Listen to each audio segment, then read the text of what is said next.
Good morning. Good morning. Let us pray.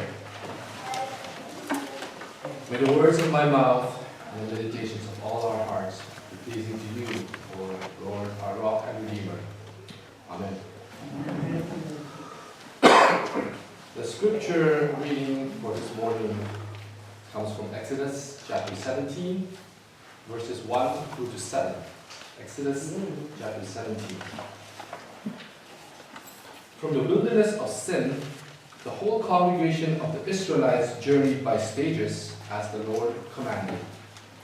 They camped at Rephidim, but there was no water for the people to drink. The people quarreled with Moses and said, "Give us water to drink." Moses said to them, "Why do you quarrel with me? Why do you test the Lord?" But the people thirsted for water, and the people complained against Moses and said, "Why did you bring us out of Egypt? To kill us and our children and livestock with thirst?" So Moses cried out to the Lord, "What shall I do with these people? They are almost ready to stone me."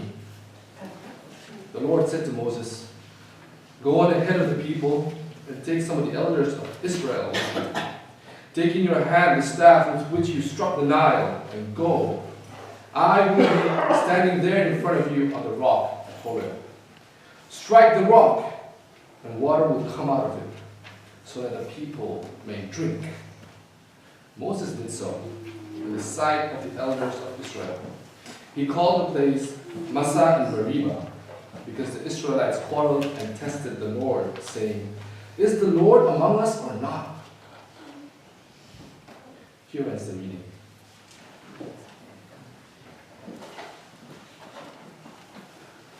So, here we go again.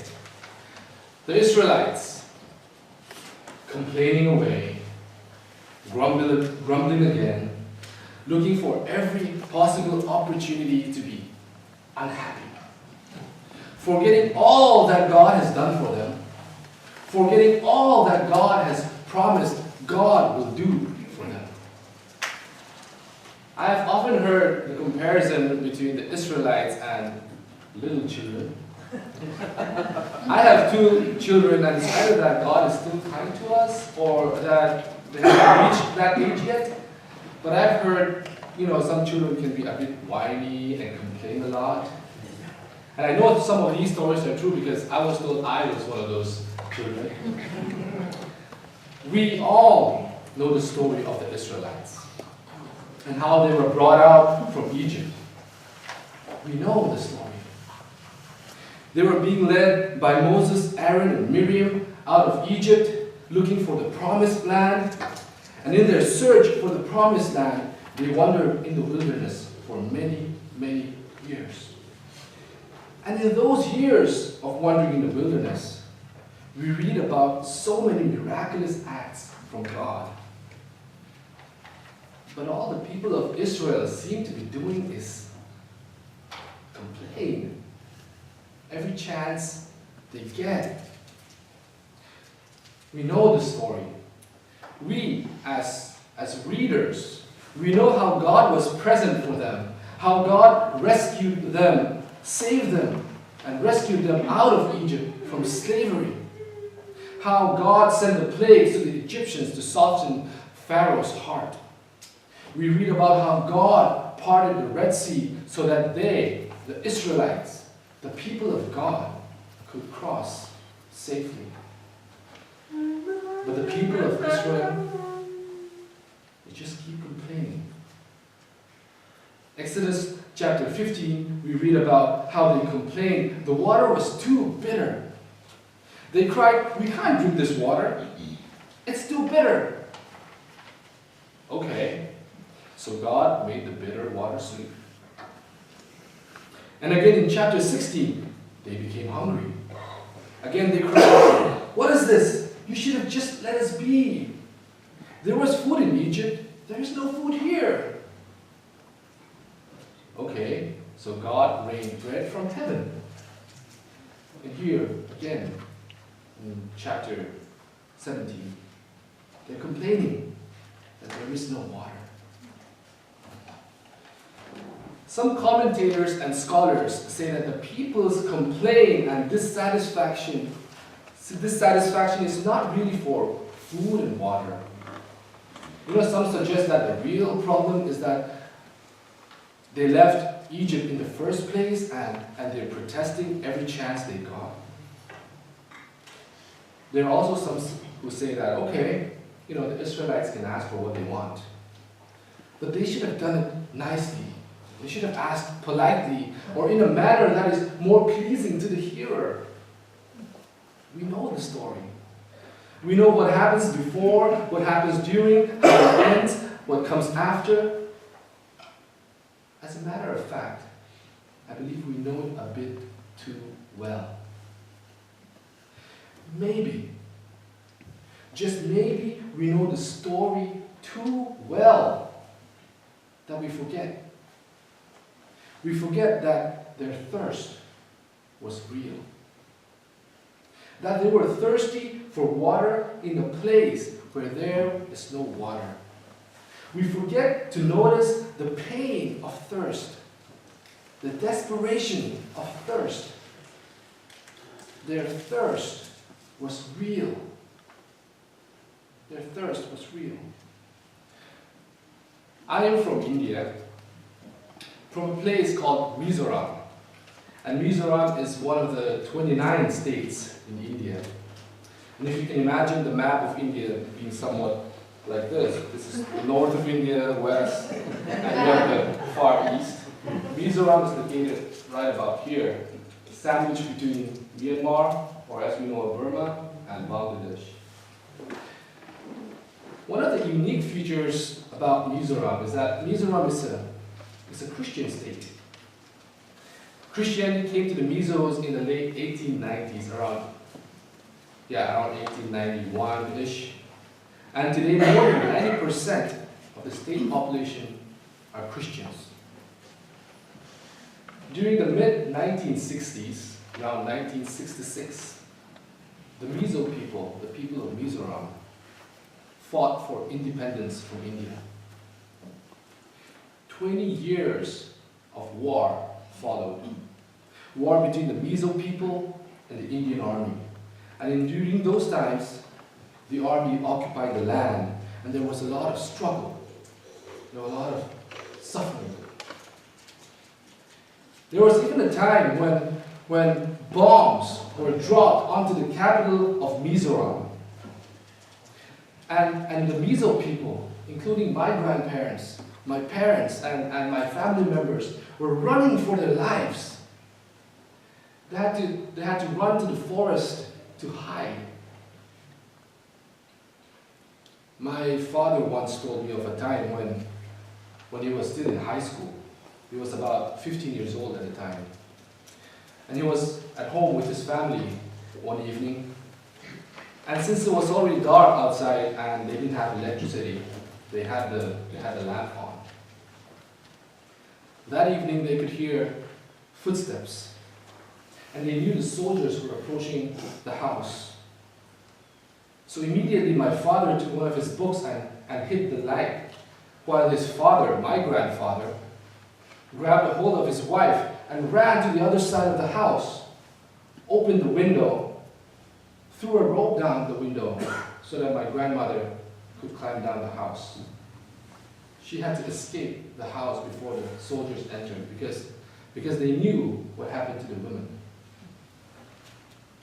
Raped, tortured, some even murdered. My mother once told me of a time when she was 9 years old, and she and her sisters were at home playing and having fun and laughing, things children do. And while they were having fun and playing, some soldiers barged in the house and pointed guns at them, at the children. They weren't allowed to make so much noise since it was already after curfew hours. There are many stories from many survivors. Stories about their suffering, real suffering, hardship and pain, real pain, thirst, real thirst. The measles were already Christians when this happened. We already believe that we are the people of God. But when you have to literally run for your lives, when your villages get burned down by soldiers, when your loved ones are taken from you, when you are forcefully relocated in a different place, when your home, your family, everything you know is taken from you, in those moments, it's no longer about being polite or asking nicely in a pleasing manner. God, are you there? It's not just a formal prayer or a prayer for the sake of praying. God, are you among us or not? It's not just about testing the Lord or about being whiny or complaining or needing constant proof of God's presence. It's definitely not wanting more of comfort or assurance or respect. It's so much more. God, are you among us or not? It's a cry. You cry out in pain. You cry out because you are in pain. It's a cry. It's the voice of their tears. When I read the story of Exodus about the Israelites, I cannot ignore those moments. Those moments of desperation. Those moments of helplessness. Honestly, I can't even imagine what it would feel like as parents when your children are begging for water, but there is nothing you can do. When your loved ones are dying of thirst. In those moments, you cry out in pain. In those moments when the thirst is real, when the pain is unbearable, when all hope seems lost, you cry out. But you cry out to the God who hears. You cry out to the God who provides, to the God who loves, to the God who rained bread from heaven, to the God who provided water where there was no water. Mizoram signed a peace treaty with the government of India in 1986. A peace treaty that is considered one of the most successful peace treaties ever in India. And today, Mizoram is one of the most peaceful states in India. God hears our cry. And in God's time, God will provide. Today, brothers and sisters, even here in America, there are people out there who are crying, is the Lord among us or not? Remember, their thirst is real. There are people who feel helpless, hopeless, starving and thirsting for justice. Remember, their thirst is real. So cry out with them. Cry out with them to the God who is faithful, to the God who is all-loving. Cry out with them, for we are one body. If one member of the body suffers, what does it say in Scripture? All suffer together with it. When one member is in pain, the whole body cries out in pain. When one member is in pain, the whole body should cry out to the God who hears. In the name of the Father, the Son, and the Holy Spirit.